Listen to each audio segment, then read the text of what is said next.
Hi dear student, how are you? Today's topic is organ of state and the continuation of the previous lecture. The first organ of state was the legislature, and today's topic is and the second organ of the state, that is the executive.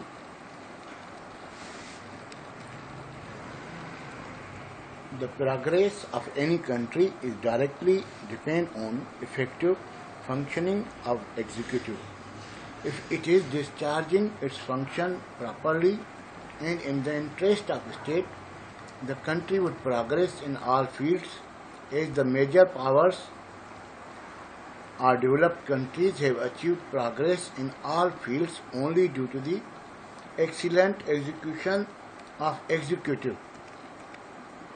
The executive is that organ or branch of government that executes the will of people formulated in laws.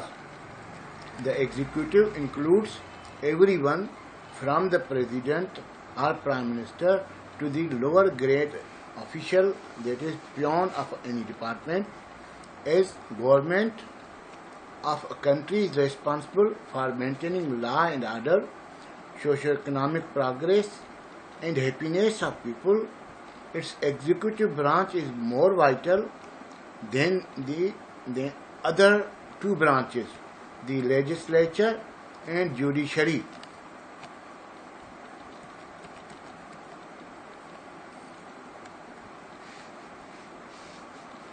The essence of government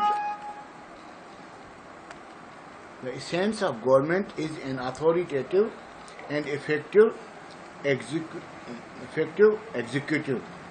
The legislature and the judiciary are merely the instrument for making laws and applying or implementing it. Executive is accountable to the legislature for the policy it lays down and the acts it performs. Laws are made by the legislature, but the executive carries laws into effect. It is the executive which prevents the breaches of laws, protects rights and liberty, provides economic opportunity, and to prosecute the lawbreakers. The executive puts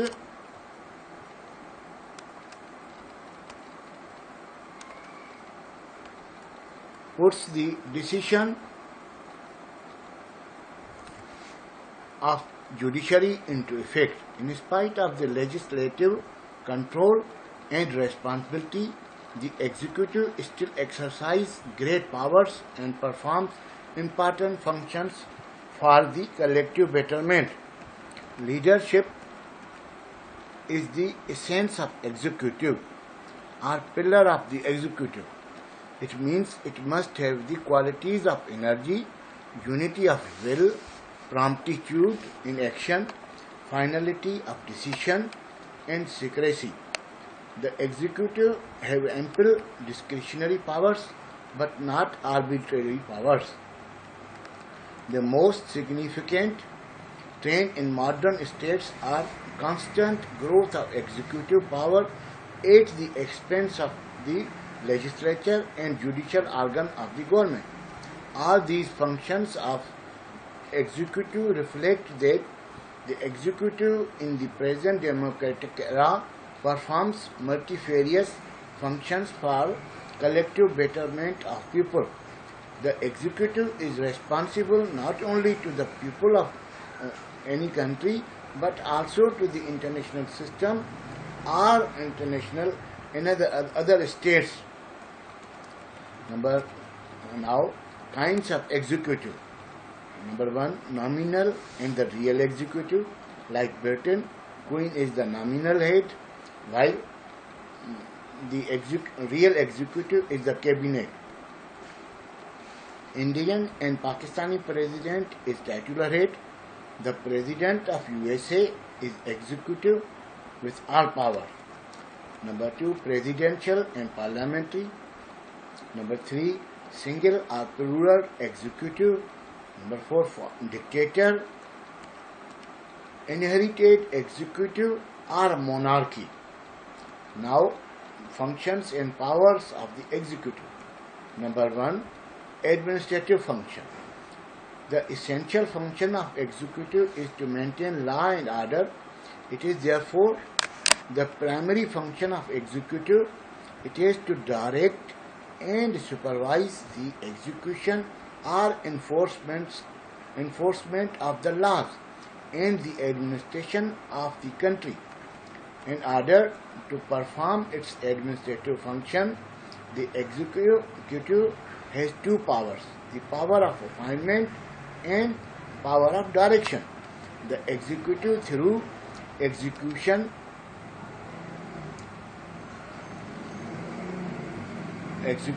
ameliorate or make better the socio-economic conditions of people and make state powerful in all fields. The superpowers or developed powers of the world achieved their global status only through sincere and efficient executive. Provisions of justice is a primary duty of executive to maintain social cohesion, political stability, and equitable economic order and conditions necessary for fair play and equity and development of human faculties. The executive acts to create a secure environment where life, property, liberty, and socio-economic rights of the citizen are protected. Number 2. Military functions. The executive has also the prime duty of defending the state against foreign aggression and preserving its territorial and ideological integrity. Executive has exclusive power to conduct war against other states or enemy state, to control and direct the armed forces and keep the country in war preparedness for both defense and offense by maintaining all kinds of military and defense installation. It declares war, makes peace, declares a state of emergency. The executive spares no stone unturned to make state powerful so that no enemy dares to attack. Number 3. Legislative function. In all modern states, the executive has been endowed with the power to enact laws under its supervision.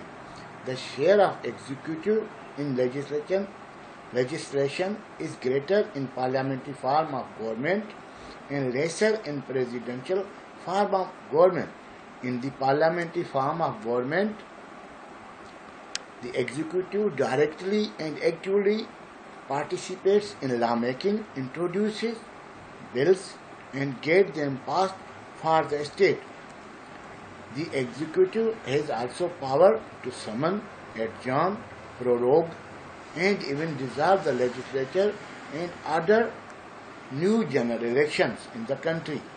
In the presidential form of government, in spite of the separation of legislative and executive power, the latter has some legislative duties. The president has the right to send a message to the Congress or Parliament, inform it about the state of nation, recommend new legislation and financial proposal for budget, and call for special session of the legislature. He has also power to veto the bills passed by the Congress. The executive possesses power of issuing ordinances and delegation legislation, as both forms of the government are elected by people, so that both have to respect each other in the interest of people and state. Number 4. Financial functions. The executive is responsible for generating income and resources. It is the duty to take initiative in obtaining money through various ways. The proposal of taxation and expenditure always comes from the executive. When the budget is passed, it is the function of executive to realize taxes from the people and spend money as sanctioned by the legislature for the welfare of the state. Since it is an age of technological advancement and planning, no country can make progress without executing and implementing major projects by public money. The executive formulates economic planning aims at achieving economic prosperity, political stability, and social cohesion. Number 5. Judicial powers. The executive is vested with the power of granting pardon or clemency and amnesty and commuting the sentence passed by the judiciary. The executive appoints the judges of all courts through a transparent legal and constitutional process. The executive may also issue general proclamation of amnesty, setting free the prisoners. Number 6. Diplomatic powers. Current era is age of combination of conflict and cooperation.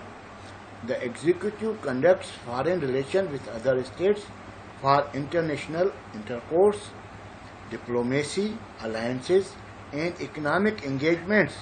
It is important function of the executive to formulate acceptable foreign policy which not only secure its national, vital, strategic and economic states but also conducive to the preservation of international peace and security in the world.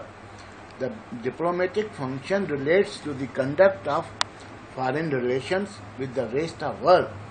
The executive represents the state in its relation with foreign countries of the world. It appoints ambassadors, high commissioners, and other diplomatic representatives to foreign countries and receives the diplomatic representative of other countries. In the executive decides the level and degree of relation with the countries of world and make agreements. Now, types of executive. Hereditary executive, directly and indirectly elected executive, elected by legislature, nominated executive. The progress of a country or state can be achieved only if the executive is discharging or performing its function properly and efficiently. The developed countries have achieved progress in all fields only due to the brilliance of executive. Wish you good luck. Keep writing. Goodbye.